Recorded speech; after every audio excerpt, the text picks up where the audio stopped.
Hello Sarge, welcome to Malaysia. Sorry for extracting you like this from Barcelona, but you just seem to be having too much fun. Your next mission, should you choose to accept, is codenamed Honda Asian Journey 2017, where you'll be a part of a special crew exploring numerous Honda motorcycles. Chances are that you'll get to ride one on the racetrack. We need intel on these motorcycles, Sarge, and we need it quick. The PD Army is banking on you. Honda bike on a racetrack? Don't tell me it's a new FIREBLADE.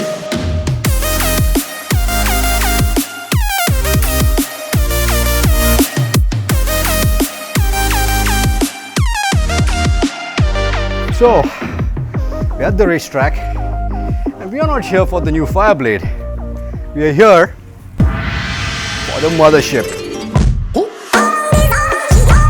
This is the RC213V-S, the road-going version of the bike which Marc Marquez raced for factory Honda in MotoGP and won the championship on in 2013 and 2014.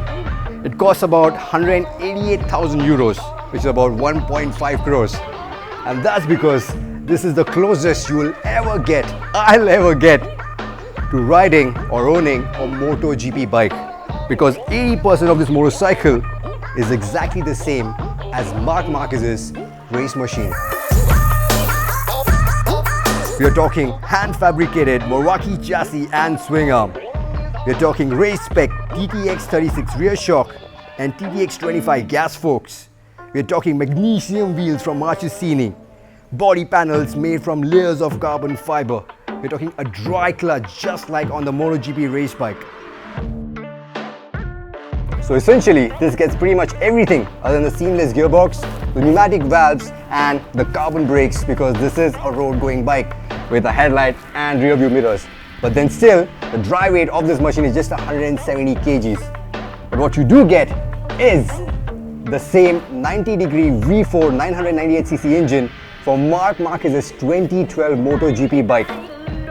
This one in the stock trim, in the S trim, makes 158 horses, but then you can bump it up with the sports kit, which gives you or which unleashes 215 horses and also reduces the weight by 10 extra kgs. What you also get then is a race pattern race shift, you get race pads and a race exhaust.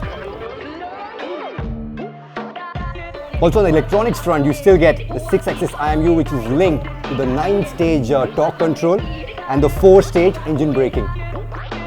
Basically, MotoGP level equipment, which I'm just about to experience for a few laps. The experience was as short and sweet as it can be. Wish I could tell you more what it really felt like.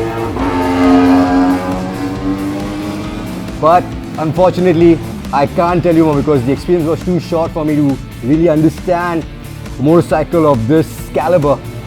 But nonetheless, I'm really happy to have had the pleasure, to swing a leg on a MotoGP spec bike and take it for a spin. Cannot think of a better way of starting a mission. Which reminds me, now that this is taken care of, we head out and explore Malaysia on some beautiful Honda motorcycles. I'll keep you posted.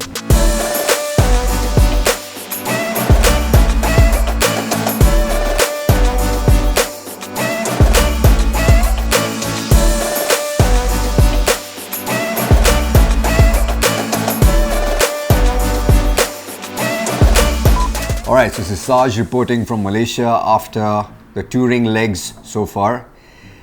And I have to say, man, this is some way to explore a country as beautiful as Malaysia.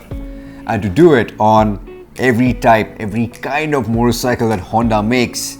You're talking about scooters, cruisers, tourers, sports tourers, everything under the sun. Motorcycles which got us from the heart of the city in Kuala Lumpur to the mountains to one of the biggest casinos in Malaysia. But if you ask me, the highlights, the first thing which comes to my mind is the night ride to Malacca. Mainly because I've never been on a night ride in a foreign country before on a motorcycle. Such a beautiful place. I love what they've done with the lake. So we went for a small cruise on the lake, all the restaurants on the side, all lined up, made for a really nice ambience, you know, a really good experience. And of course the rickshaws all lit up. Yeah, it was really interesting, and to do it on the x-adv, which is Honda's new adventure scooter. Then of course I got a chance to ride the new FIREBLADE.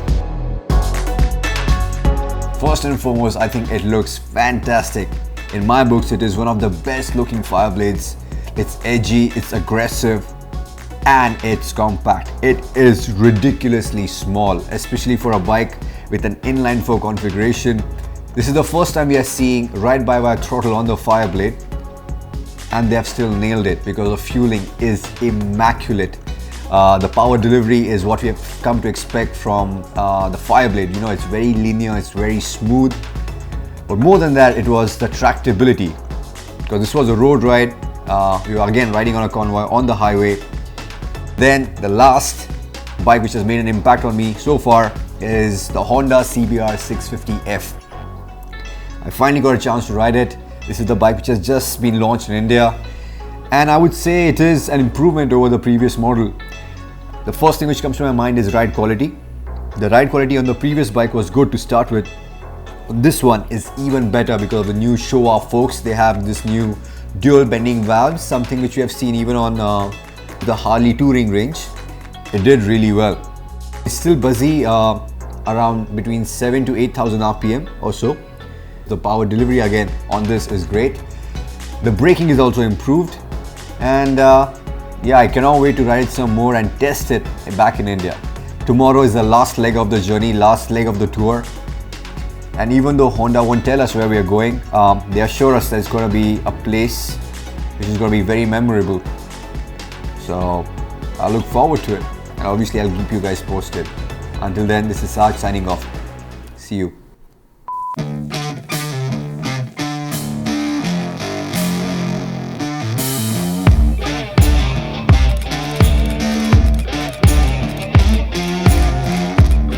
Now it all makes sense.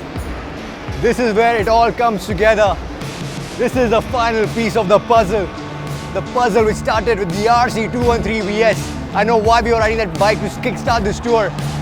To see it end here, because we are at the Sepang International Circuit for the Malaysian Grand Prix to see the RC213V MotoGP edition, the Marc Marquez edition.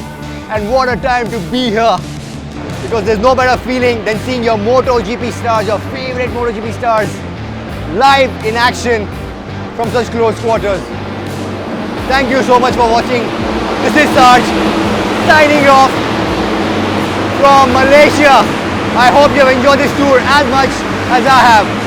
See ya.